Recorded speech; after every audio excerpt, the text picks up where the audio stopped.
matin les petits lapins et bienvenue à cette nouvelle capsule de grammaire déconfinée.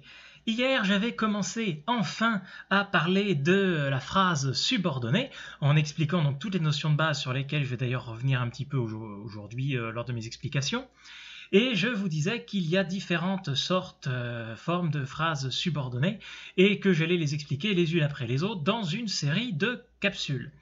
Donc, chose promise, chose due, commençons dès aujourd'hui avec la subordonnée relative. Rapidement, une phrase subordonnée, je rappelle qu'il s'agit en fait d'une phrase syntaxique, pas une phrase graphique, donc vraiment un sujet plus prédicat, qui est insérée, enchâssée dans une autre phrase syntaxique que l'on appelle la phrase principale et qui dépend d'elle. Donc la subordonnée dépend d'une phrase principale. La subordonnée peut avoir différentes fonctions, elle peut compléter quelque chose, ajouter un supplément d'information, etc., etc. Et la subordonnée relative que nous voyons aujourd'hui, elle suit toujours un nom ou un pronom qu'elle complète. En fait, elle complète un nom. Elle apporte une information supplémentaire, c'est donc l'extension d'un groupe nom. Elle peut donc être complément du nom, complément du pronom.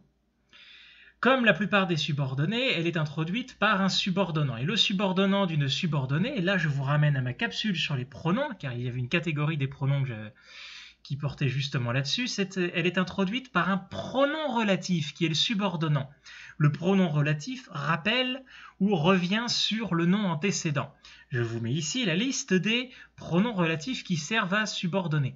Qui, que, Q', quoi, dont, où, lequel, laquelle, lesquels, auquel, à laquelle, auquel au pluriel, auquel féminin pluriel, duquel, de laquelle, desquels féminin pluriel, etc.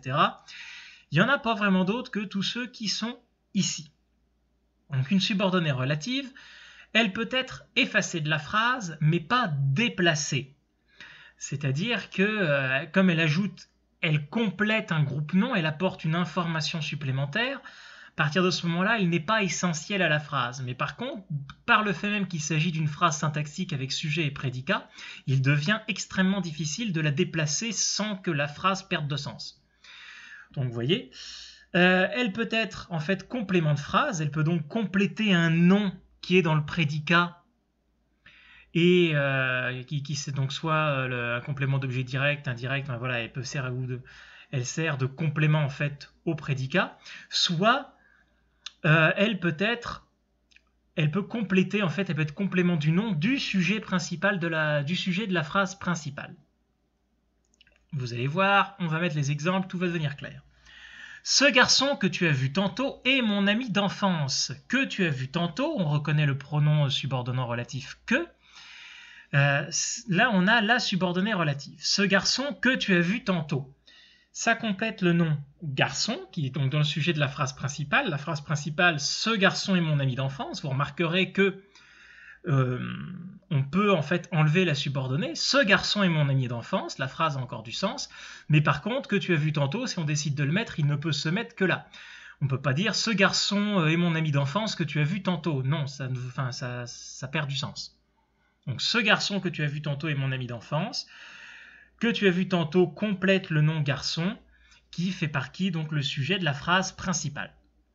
Là, ça a une valeur de détermination, d'explication. On explique, on détermine quelque chose. De même, je redonne un exemple sur la même valeur en dessous.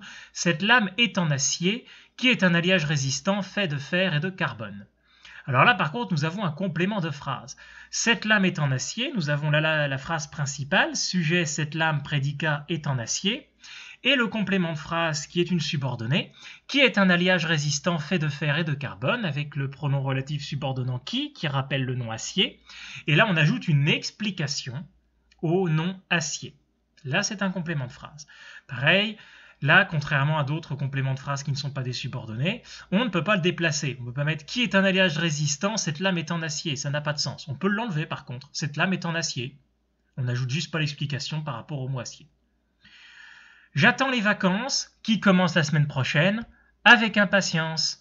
Donc là, nous avons pareil un complément de phrase qui complète le nom vacances, qui est le prédicat de la phrase principale qui est j'attends les vacances, pronom subordonnant qui. Là, nous avons donc une indication de temps. Donc c'est un complément de phrase. Ce lac où j'ai passé quelques jours est loin de tout. Là, on revient sur un complément du nom. du sujet de la phrase principale. Cela qui est loin de tout, c'est une phrase qui a du sens. On insère la subordonnée qui complète le nom lac, qui fait partie donc du sujet, mais qui complément du nom, qui fait partie donc du sujet de la phrase principale. Et ça donne une indication de lieu. Ce chien qui aboie tout le temps devient pénible. Là, nous avons donc une qualification. C'est pas n'importe quel chien, c'est celui qui aboie tout le temps. Mais ce chien devient pénible est une phrase tout à fait correcte. Donc, c'est la phrase principale dans laquelle on a enchâssé la subordonnée de qualification. Mais là encore, c'est un complément du nom chien qui fait partie du sujet de la phrase principale. Et finalement, mon ami qui avait manqué l'autobus a manqué le début du film. Donc là, c'est une cause. Mon amie, elle a manqué l'autobus et c'est pour ça qu'elle a aussi manqué le début du film, par voie de conséquence. Là encore, ami, complément qui a manqué l'autobus, complément du nom, ami, qui fait partie du sujet de la phrase principale. Donc, j'espère que, suite à cette capsule, vous comprenez un peu mieux ce qu'est une subordonnée relative. Relative, c'est que c'est relativement à quelque chose. Donc, relativement à un nom. Qu'est-ce qui arrive relativement à ce nom-là? On donne des indications supplémentaires. C'est pas plus difficile que ça, et c'est ce qui conclut notre capsule d'aujourd'hui. La semaine prochaine, je parlerai donc des autres formes de phrases subordonnées. Il nous en reste 3 à voir. Et à propos de la semaine prochaine, je serai probablement moins assidu dans la production de mes vidéos pour 2 raisons. La première, c'est que, veut pas, même si les écoles sont fermées, la fin de l'année approche. L'école secondaire Migizio à Bejiwan reste fermée, de même que l'école primaire Niska. Mais malgré tout, le fait que je sois resté dans la communauté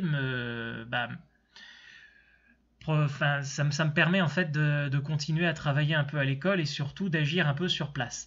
Et la semaine prochaine, nous avons décidé, notamment lundi, de plusieurs réunions sur l'organisation un petit peu de la fin de l'année, l'organisation de l'année prochaine, et surtout le classement des élèves, quels élèves montent, quels élèves redoublent, etc. Donc nous avons pas mal de réunions, pas mal de choses à faire.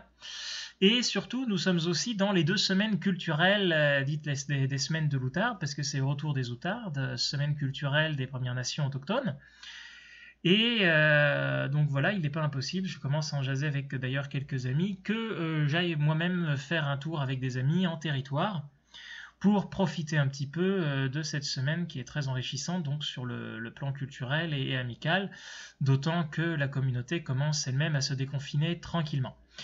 Donc je ne produirai vraisemblablement pas une capsule par jour la semaine prochaine, en tout cas pas lundi. Et pour le reste, je vous tiendrai au courant. Donc aujourd'hui, c'était la subordonnée relative qui complète donc un nom. Il nous reste 3 genres de phrases subordonnées à voir. Je vous dis rendez-vous à la semaine prochaine, sûrement, mais je ne sais pas exactement quand. D'ici là, portez-vous bien et à la semaine prochaine.